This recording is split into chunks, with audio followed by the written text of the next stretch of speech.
రాష్ట్రంలో జలకళ ఉట్టిపడతా ఉన్నది.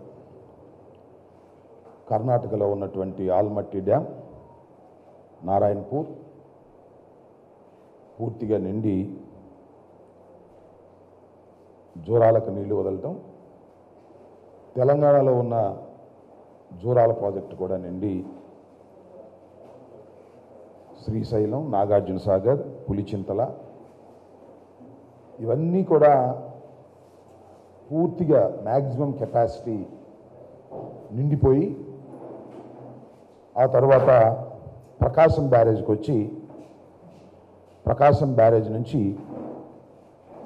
సముద్రంలోకి బహుశా మొన్న ఎప్పుడో చూశాను 40 టీఎంసీల నీరు సముద్రంలో కలిసిపోయింది. చాలా అరుదైన సంఘటన. ఈ మధ్యకాలంలో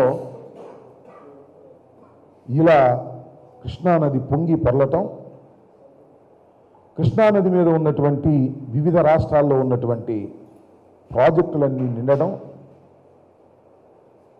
అంతేకాకుండా ఎక్సెస్ వాటర్ మళ్ళా సముద్రంలో కలిసిపోవటం అనేది చాలా అరుదైనటువంటి సంఘటనగానే భావించాలి. ఈ మధ్యకాలంలో ఎప్పుడూ లేదు.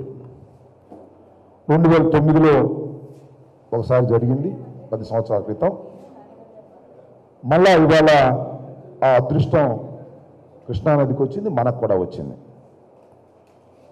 బహుశా ఇదంతా కూడా అదేదో సామెత చెప్తారు, గుడ్డొచ్చిన వేళ పెళ్ళొచ్చిన వేళ విశేషం అని. అలాగే వైఎస్ఆర్ కాంగ్రెస్ పార్టీ అధికారంలోకి వచ్చిన వేళ విశేషం, జగన్మోహన్ రెడ్డి గారు ముఖ్యమంత్రి అయినటువంటి వేళ విశేషం వలన బహుశా ఇలాంటి మంచి వాతావరణం, జలకళ ఉట్టిపడుతుందని రాష్ట్రంలో ఉన్నటువంటి ప్రజానీకం అందరూ కూడా చాలా సంతోషంగా ఉన్నారు. ముఖ్యంగా నేను 3-4 రోజుల నుంచి చూస్తున్న చాలామంది నాగార్జున సాగర్, శ్రీశైలం సొంత ఖర్చులతో వెళ్ళి అక్కడ ఆ జలపాతాలను చూసి మళ్ళా ఎన్ని సంవత్సరాలకు వస్తుందో ఈ అవకాశం చూడాలి అనేటువంటి ఆనందంతో వెళ్ళి అందరూ కూడా కుటుంబాలతో సహా వెళ్ళి అక్కడ ఆనందాన్ని అనుభవిస్తున్నటువంటి తరుణం. బహుశా ఇటు కృష్ణా రివర్ మీద ఆధారపడినటువంటి రైతాంగం కానీ, అటు తెలంగాణలో కృష్ణా రివర్ మీద ఆధారపడినటువంటి రైతాంగం కానీ చాలా సంతోషంగా ఉన్నారు. సుమారుగా ఆంధ్ర రాష్ట్రంలో ఉన్నటువంటి ప్రజానీకం అందరూ కూడా ఈ సంవత్సరం జలాశయాలన్నీ నిండాయి, బ్రహ్మాండంగా ఉంటుంది రాబోయే కాలం అని భావిస్తున్నారు. ముఖ్యంగా 5 సంవత్సరాల నుంచి కరువు కాటకాలతో అల్లాడినటువంటి ప్రజానీకం ఒక మంచి పరిణామం ఈ రాష్ట్రంలో జరుగుతున్నది. మనకు రాబోయే కాలం చాలా చక్కగా ఉంటుంది, పంటలు బాగా పండుతాయి అనేటువంటి ఒక ఆనందోత్సాహంతో ఉరకలు వేస్తున్నారు. ఇంత ఆనందోత్సాహంలో ఉరకలు వేస్తుంటే ఒకానొక కుటుంబం మాత్రం చాలా బాధగా ఉన్నారు. పాపం, నా కొంప మునిగిపోతుంది, నా నివాసం మునిగిపోతుంది, నా మీద కుట్రలు జరుగుతూ ఉన్నాయి, నా మీద గందరగోళాలు జరుగుతూ ఉన్నాయి, అసలు ఈ వరదంతా వచ్చింది నా కొంప ఉంచడానికే వరద వస్తుంది, దీనిలో జగన్మోహన్ రెడ్డి గారి ప్రభుత్వం కుట్ర పన్ని ఈ వరదను పెంచేస్తున్నది. అందరూ సంతోషంగా ఉంటే నా ఇల్లు మునిగిపోతుంది, నా కొంప మునిగిపోతుంది అని బాధపడుతున్నారు ఒక పెద్ద మనిషి. ఇది ఎలా ఉందంటే, రోడ్ నగరం తగలబడిపోతుంటే నీరో చక్రవర్తి పేరు వాయించుకున్నాడట. అలాగే ఆయన కొంప మునిగిపోతుంటే హైదరాబాద్ వెళ్ళి హైదరాబాద్లో ఉండి అక్కడి నుంచి ఫిట్టులు పెడుతున్నాడు ఈ పెద్ద మనిషి, మాజీ ముఖ్యమంత్రి నారా చంద్రబాబు నాయుడు గారు, ప్రతిపక్ష నాయకులు. నాకు తెలియక అడుగుతా ఉన్నా, అయ్యా ఇలాంటి వరదలు వచ్చినప్పుడు ప్రమాదాలు జరిగేటటువంటి అవకాశం ఉంటుంది. మీ అందరికీ గుర్తుండే ఉంటుంది, 2009లో ఇదే కృష్ణానదికి వరద వస్తే రేపల్ల దగ్గర కట్ట తెగిపోయి రేపల్ల పట్టణం మునిగిపోయే అవకాశాలు ఉంటాయి. అందువల్ల ప్రభుత్వం 1000 కళ్ళతో జాగ్రత్తతో వ్యవహరించేటటువంటి పరిస్థితి ఉంటుంది. దాన్ని దృష్టిలో పెట్టుకొని డ్రోన్లతో కొత్త టెక్నాలజీ వచ్చింది మనకి. ఒక డ్రోన్ పంపించి కృష్ణానదికి ఇరువైపులా ఉన్నటువంటి నివాసాల మీద దీని వరద ప్రభావం ఎలా ఉంటుంది, దీనికి ఏ విధమైన సహాయ చర్యలు తీసుకోవాలి, జాగ్రత్తలు తీసుకోవాలి అనే ఉద్దేశంతో డ్రోన్లు పంపిస్తే చంద్రబాబు నాయుడు గారి ఇంటి మీద డ్రోన్ ఎగిరిందంట. చాలా గందరగోళపడిపోతున్నాడు. నా ఇంటి మీద డ్రోన్ ఏంటి, నేను హై సెక్యూరిటీలో ఉన్నాను, నా ఇంటి మీద డ్రోన్ తిరిగితే ఎలాగో, ఏమొచ్చింది, కొంపే వంటుకుపోయింది, వరద వచ్చింది. నేను ఒకటే అడుగుతా ఉన్నా, అయ్యా చంద్రబాబు నాయుడు గారు, మీరు హై సెక్యూరిటీతో ఉన్నటువంటి మీరు ప్రమాదపు అంచున ఉన్నటువంటి ఎవరో కట్టినటువంటి ఒక ఇంట్లో గెస్ట్ హౌస్లో మీరు ఎందుకు వెళ్ళారు? తప్పు కదా? 100కి 100 పాళ్ళు మీరు తప్పు. అనుమతులు లేనటువంటి చోట ఇల్లీగల్గా కన్స్ట్రక్షన్ చేసినటువంటి ఒక గెస్ట్ హౌస్లో మీరు ఉండి అనేక అబద్ధాలు ఆడేటటువంటి ప్రయత్నం చేశారు. ఇవాళ నేను చంద్రబాబు నాయుడు గారు టెలికాన్ఫరెన్స్లో మాట్లాడట, పత్రికల్లో వచ్చింది. ఎంత కోపోద్రిక్తులు అయ్యారంటే, నా ఇంటి మీద డ్రోన్ ఎగురుతుంది, నేను డీజీపీతో మాట్లాడతాను, మా వాళ్ళందరినీ కూడా పంపించి గవర్నర్ గారికి రిప్రజెంటేషన్ చేస్తాను అని పంటుకుపోయేంత గొప్ప కోపం వచ్చేసింది ఆయనకి.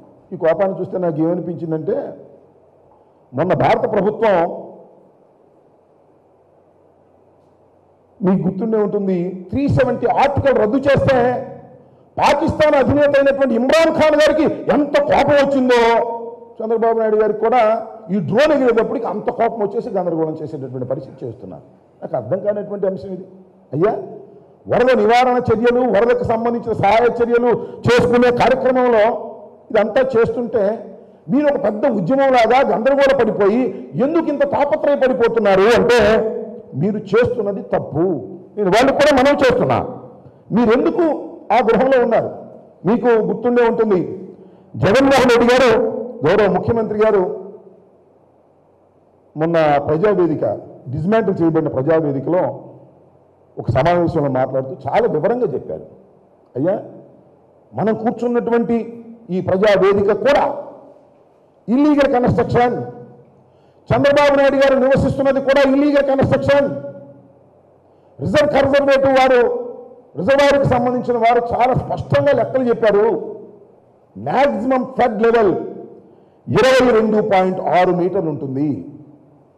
కానీ చంద్రబాబు నాయుడు గారి నివాసం ఉంటున్నటువంటి లింగమనేని గెస్ట్ హౌస్ పునాదులు ఎక్కడ ఉన్నాయంటే 19.5 మీటర్లు ఉన్నాయి. అంటే మ్యాక్సిమం ఫ్లడ్ వస్తే 2 మీటర్లు మునిగిపోయేటటువంటి ప్రమాదం ఉన్నది. ఇలాంటి చోట ఎవరు పర్మిషన్ ఇవ్వలేదు. ఇవ్వకపోయినా లింగమనేని వారు ఆ గెస్ట్ హౌస్ కట్టించారు అక్రమంగా. ఆ అక్రమంగా కట్టినటువంటి గెస్ట్ హౌస్లో మీరు నివాసం ఏర్పాటు చేసుకున్నారు, అది మీ తప్పు. ఒక ముఖ్యమంత్రి అలాంటి గెస్ట్ హౌస్ని ఎన్నుకొని దానిలో నివసించడానికి నిర్ణయించుకోవడం అనేదే పెద్ద పొరపాటు, తప్పని తెలిసినా కూడా చంద్రబాబు నాయుడు గారు ఆ నిర్ణయం తీసుకున్నారు. నిర్ణయం తీసుకుని వాళ్ళు అడుగుతూ ఉంటే ఆ నిర్ణయాన్ని రైట్ చేసుకోవడం కోసం, ఒక తప్పుని సరిదిద్దుకోవడం కోసం అనేక తప్పుడు కార్యక్రమాలు వాళ్ళు చేస్తున్నారు. ఇవాళ వచ్చింది, ఇవాళ మరి మ్యాక్సిమం ఫ్లడ్ లెవెల్ వచ్చింది 8 lakhs అబౌవ్ క్యూసిక్స్ ఇవాళ ఇన్ఫ్లో ఉన్నాయి. లెవెల్ పెరుగుతూ ఉన్నది.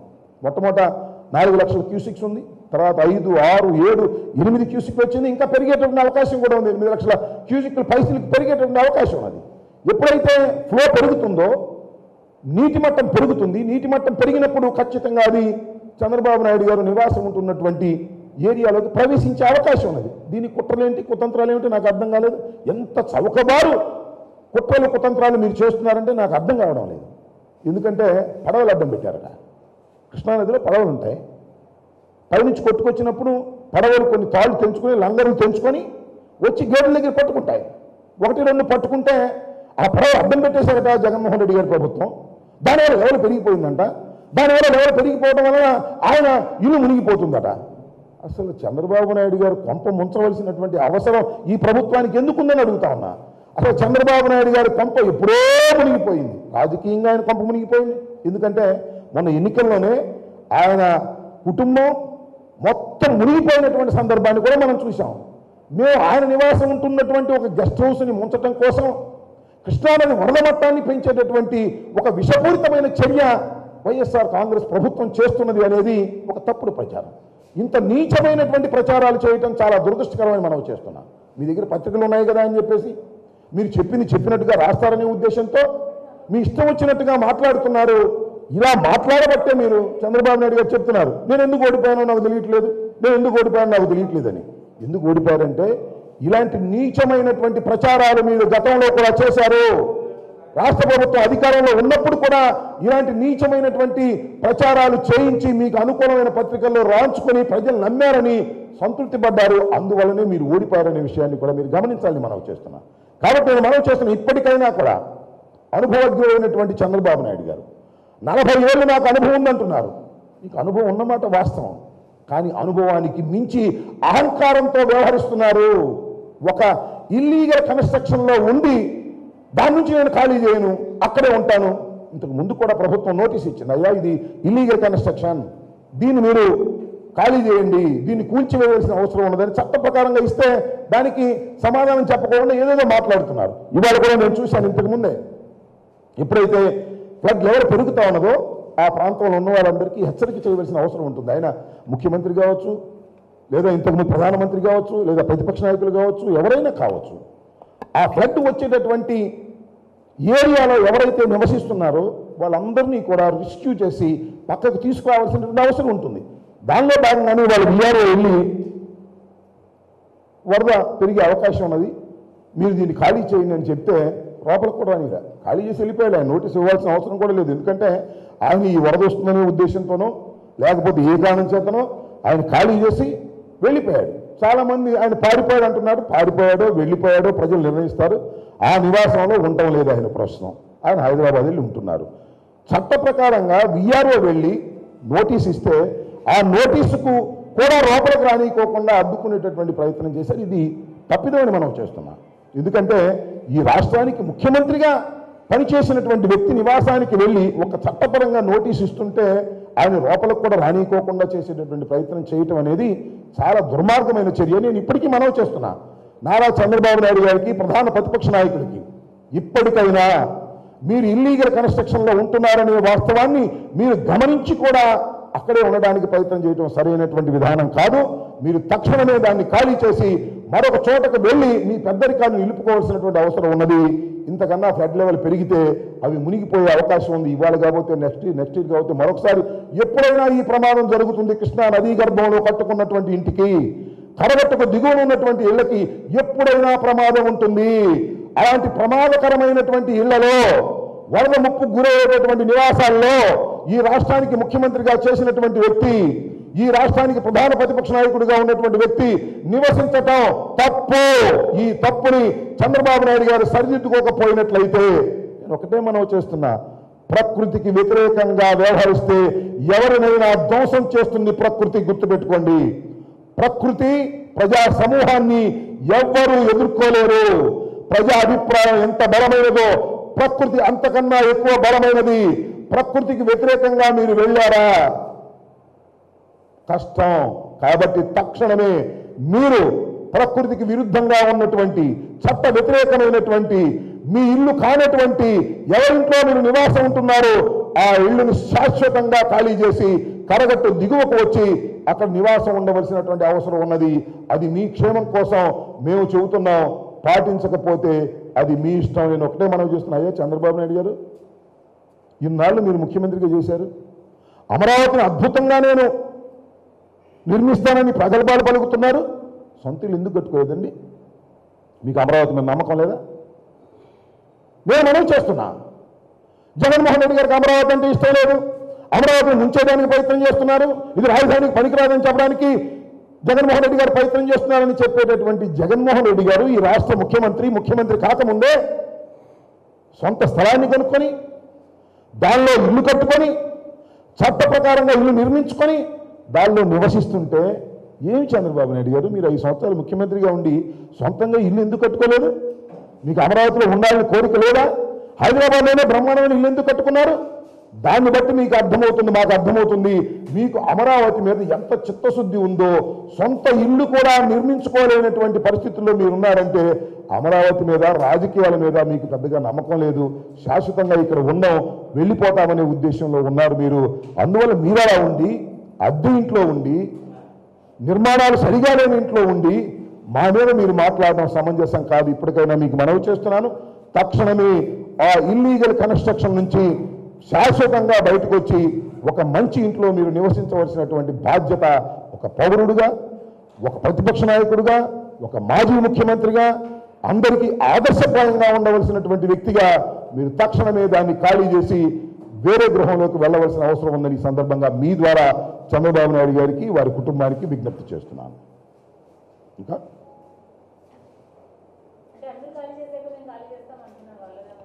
అందరూ ఖాళీ చేసినప్పుడు ఖాళీ చేయటం అంటే నాకు అర్థం కాల. బాధ్యత అంటే అదేనా?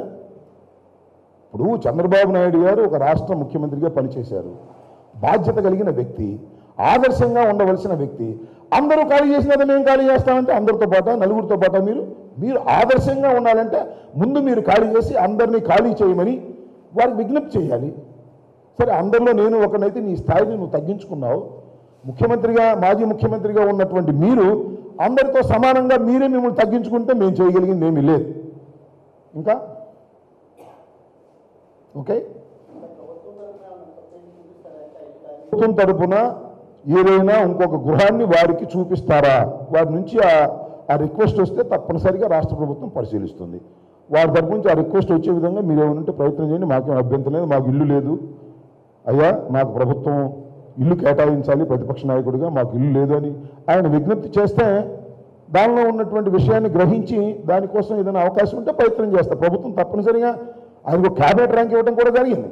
ఆయనకు ఆల్రెడీ హౌస్ రెంట్ ఎలిమెంట్స్ ఇస్తారు. ఆయనకు ఇల్లు కేటాయించాలని అడిగితే తప్పనిసరిగా ఆలోచన చేయవలసిన బాధ్యత ప్రభుత్వానికి ఉంటుంది. ఆయన వైపు నుంచి రిక్వెస్ట్ ఏదైనా వస్తే తప్పనిసరిగా పరిశీలన చేస్తారు. ఓకే, నాయుడు గారు ఇల్లు ముంచడం కోసమే వచ్చిందంటే ఇక ఆయన ఆ మైండ్ సెట్లో ఉంటే ఆయన భగవంతుడే కాపాడాలి. ప్రకృతి కూడా ఆయన కోసమే వెంటబడుతుందనేటువంటి భ్రమలో ఉంటే ఆయన ఆ భగవంతుడే కాపాడాలి. నేను తెలియకడుగుతానండి, ఇప్పుడైనా 10 సంవత్సరాల క్రితం వచ్చినటువంటి జలకళ వాళ్ళు వచ్చిందంటే దానికి సంతోషపడాలి తప్ప జగన్మోహన్ రెడ్డి గారే ఈ జలకళకి, జగన్మోహన్ రెడ్డి గారే ఈ వరదకి సూత్రధారుడు, ఆయనే సృష్టించాడు అంటే ప్రకృతి మీదతో ఆడుకుంటున్నారా మీరు? ప్రకృతిని మాకు అంటగట్టి మీరు ఏదో చేయాలని ప్రయత్నం చేస్తున్నారా? సెంటిమెంట్ ఉంది. ఒకటైతే వాస్తవం, చంద్రబాబు నాయుడు గారు అధికారంలో ఉన్నప్పుడు వర్షాలు పడవు, రాజశేఖర రెడ్డి గారు కానీ జగన్మోహన్ రెడ్డి గారు కానీ అధికారంలో ఉన్నప్పుడు వర్షాలు బాగా పడతాయి, నదులు పొంగుతాయి, నదులు రిజర్వాయర్లు నిండుతాయి, పంటలు పండుతాయని ఒక నానుడి, ఒక సెంటిమెంట్ ఉన్నది. దాన్ని మనం కాదని ఏముంది, అది ప్రజలు నిర్ణయించేటువంటి అంశం. సో వరద ఎవరు సృష్టించరు. పైగా నిన్న ఎవరో ఒక మంత్రి గారు అన్నారు, మాజీ ఇరిగేషన్ మంత్రి గారు, ఇది మ్యాన్ మేడ్ ఫ్లడ్ అంట. నాకు అర్థం కాల, ఏందండి ఇది మ్యాన్ మేడ్ ఫ్లడ్? ఇది కర్ణాటకలో ఉన్నటువంటి ఆల్మట్టి నింపటం, జోరాల, మరి శ్రీశైలం, నాగార్జున సాగర్, పులిచింతలు, ఇవన్నీ మ్యాన్ మేడా? పైన వర్షాలు పడ్డాయి, భగవంతుడు చల్లగా చూశాడు, కృష్ణానది పొంగి పొరలింది. కృష్ణానది పొంగి పొరటం వల్ల మన మన మన ప్రాజెక్టులు నిండాయి, మనం ఆనందపడాలి. ఇది మ్యాన్ మేడ్ ఫ్లడ్స్ అని, చంద్రబాబు నాయుడు గారు ఇల్లు ముంచడం కోసమే ఈ వరదలు సృష్టించబడ్డాయని అంత శక్తే మాకుంటుంది. వరదలు సృష్టించే శక్తి ఉంటే ప్రతి సంవత్సరం వరదలు సృష్టిస్తాం, ప్రతి సంవత్సరం జలకళ నింపుతాం, ప్రతి సంవత్సరం ప్రాజెక్టులన్నీ నింపుకుంటాం. అంత శక్తి భగవంతుడు మాకు ఇవ్వలేదు. భగవంతుడు ప్రార్థిస్తున్నాం, ఆ ప్రార్థన మేరకు చక్కగా వర్షాలు పడ్డాయి, మంచి సెంటిమెంట్ కలిగింది. జగన్మోహన్ రెడ్డి గారు కాలు పెట్టిన వేళ విశేషం వలన ప్రభుత్వంలో ఇలాంటి సస్యశ్యామలమైనటువంటి వాతావరణం ఏర్పడిందని ప్రజలు భావిస్తున్నారు, మేము భావిస్తున్నాం. ఓకే,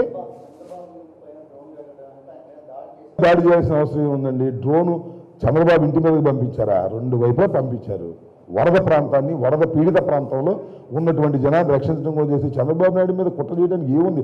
చంద్రబాబు నాయుడు గారి ఇంటి మీద డ్రోన్ వెళితే ఎందుకు ఆయన కంగారు పడుతున్నాడు? ఏమన్నా చంద్రబాబు నాయుడు గారి ఇంట్లో ఏమన్నా రహస్య మాళిగలు ఉన్నాయా? ఆయన సంపాదించిన ధనం ఏమన్నా పెట్టారా? ఏం నాకు అర్థం కాలేదు. ఏం కొంప మునిగిపోయింది? వరద ప్రాంతాన్ని సమీక్షించేందుకు ప్రభుత్వం తీసుకున్నటువంటి చర్యలకు సహకరించవలసిన బాధ్యత కలిగినటువంటి మాజీ ముఖ్యమంత్రి గారు కూడా పెద్దగా గగ్గోలు పెట్టి కుట్రలు జరిగిపోతున్నాయి, ఘోరాలు జరిగిపోతున్నాయి అంటే ఏం నాకు అర్థం కాలేదు. చాలా దుర్మార్గంగా చంద్రబాబు నాయుడు గారు ప్రవర్తన చేస్తున్నారు, దుర్మార్గంగా మాట్లాడుతున్నారు. ఆ దుర్మార్గంగా మాట్లాడే మాటలు చక్కగా వక్రీకరించి పత్రికలు కొన్ని రాస్తున్నాయి, దాన్ని చూసి సంకలు గుద్దుకుంటున్నారు. దానివల్ల మీరు మునిగిపోయారు, మళ్ళా మునిగిపోతారు. మీ ఇల్లు మునుగుతుంది, మీ రాజకీయం మునుగుతుంది. జాగ్రత్తగా లేకపోతే గుర్తుపెట్టుకోండి.